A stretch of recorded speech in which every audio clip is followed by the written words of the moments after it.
आमदार बबनराव लोणीकर एका सभेमध्ये एका शेतकऱ्याच्या मुलाने एखादा प्रश्न विचारला, त्याला काय बोलतो माहितीये का?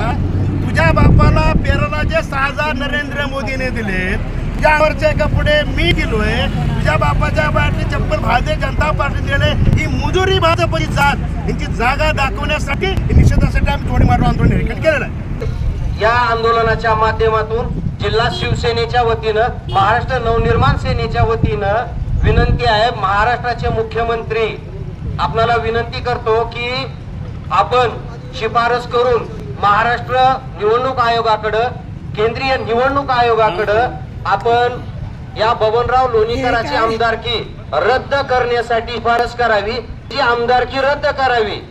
जर महाराष्ट्रातल्या जनतेबद्दल, महाराष्ट्रातल्या शेतकऱ्याबद्दल, महाराष्ट्रातल्या माय माऊलींबद्दल, महाराष्ट्रातल्या तरुणांबद्दल जर तुम्हाला कुठलाही असा सन्मान देता येत नसेल आणि तुम्हाला ज्या लोकप्रतिनिधींनी निवडून दिलंय, ज्या लोकांनी जनतेने निवडून दिलंय, तर त्या महाराष्ट्राच्या विधिमंडळामध्ये तुम्हाला आमच्यासाठी बसण्याचा कसलाही अधिकार नाही।